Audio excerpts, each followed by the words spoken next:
The Cornell-style notes should be taken for this video on two separate sheets. The first sheet should include notes about human migration in the beginning years of civilization in North America, as well as the Olmecs. The second page should include the Inca, the Aztec, and the Maya. Remember, only 2 pages of notes, please. Hi everybody. Today we're going to be talking about Meso-American cultures. People wonder what that means. It basically means many of the different early cultures that inhabited North America and South America before the Europeans arrived. The Aztecs, the Incas, the Mayas, and even an ancient culture called the Olmecs that are well known for their giant stone-carved heads. These are still found in Central America today. First, we're going to talk about how folks got to North America, then we'll talk about how their civilizations developed, and finally, we'll wrap up with all of the different civilizations that were here or that had been here prior to the discovery of North America by Columbus. Early groups of hunters and gatherers known as nomads crossed what we now call Beringia, or the frozen ocean between North America and Asia, following herds of wild animals for food. They traveled down the western coast of North America, through the center of the continent, even into the southeast and Florida. These groups broke apart, establishing civilizations where life was easy.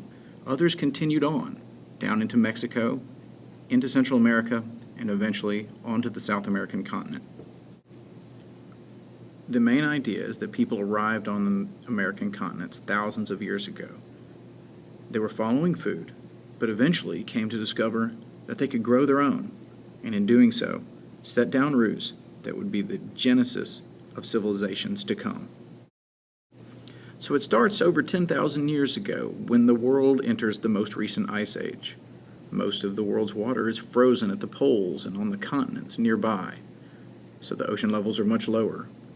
Nomads, or people who move from place to place in search of food, hunting and gathering, follow herds of wild animals across what we now call Beringia. It's where the Bering Strait is today between Alaska and Siberia. This area, they had no idea, is the bottom of the ocean. Once they get onto what we now call North America, they continue to follow the herds of animals and move throughout the next millennia into warmer climates that make life easier for them to exist and thrive. Here's a painting of what an artist feels like a group of Native Americans hunting a mammoth would have looked like. Eventually, what we call the agricultural revolution occurred. This was when Native Americans began to farm. They discovered that it was much easier to grow their own food and store it than it was to hunt it down and gather it every day. And it was a lot safer for all those hunters out there. Some of the main crops that they were able to raise were corn, called maize, beans, and squash. They also began to domesticate animals and slaughter them instead of having to hunt them down on a regular basis. Eventually, the food supply was something that they could count on. Because people had more food to eat, they were easily able to live longer. It was not as dangerous, and they had spare time. Their spare time could be devoted to things like learning math, science, even developing pottery, weaving, and setting up government structures to help manage all of those things. One of the earliest civilizations we know of were the Olmec. They lived around the Gulf of Mexico around 1200 BC.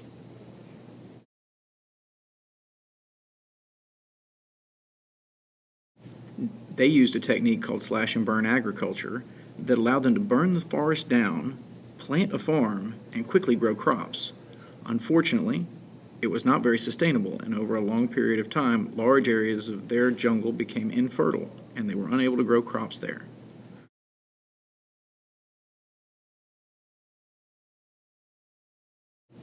The Mayans began to develop in the same area, but more recently, around 400 BC. They had massive city-states where in the center you would find a huge stone pyramid, which was a religious center, and palaces for the rulers, even ball courts where people would play unbelievably brutal games. Some of the fantastic accomplishments of their culture included astronomy, algebra, a writing system, and numbers based on 60. Eventually, though, their civilization began to decline, mostly around 900 AD, and it's attributed to a large, widespread drought that affected the region. After that, the city-states could no longer support themselves because the farms around them couldn't produce enough food, and the culture began to crumble and disappear. But even today, remnants of their culture are visible if you listen to the languages in the region. Some people in modern-day Mexico and Guatemala still speak a version of the original Mayan language. A transitional culture in the region were the Toltec. They began to dominate central Mexico as the Maya disappeared. Some of their influence can be seen in late Mayan cities, such as Chichen Itza.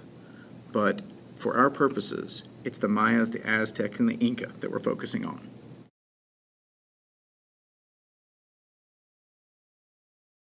So, the Aztecs start off as a nomadic tribe in the 1400s. They end up building a city on an island in the middle of a shallow lake. It's called Tenochtitlan, right? An amazing architectural marvel. Canals, floating gardens to grow crops. Absolutely fantastic. Huge pyramid in the middle. When they conquer people, they turn them into slaves, and often they are used as human sacrifices to their gods. This image is one of the earliest known paintings of Tenochtitlan by an actual Spanish observer. In less than 100 years, the Inca conquered tribes all along the Andes, creating a kingdom over 2,000 miles in length. As it goes, the Inca were actually the new kids on the block when it came to being a Meso-American superculture. They'd only been around for about 100 years by the time the Spanish got there and began to conquer them.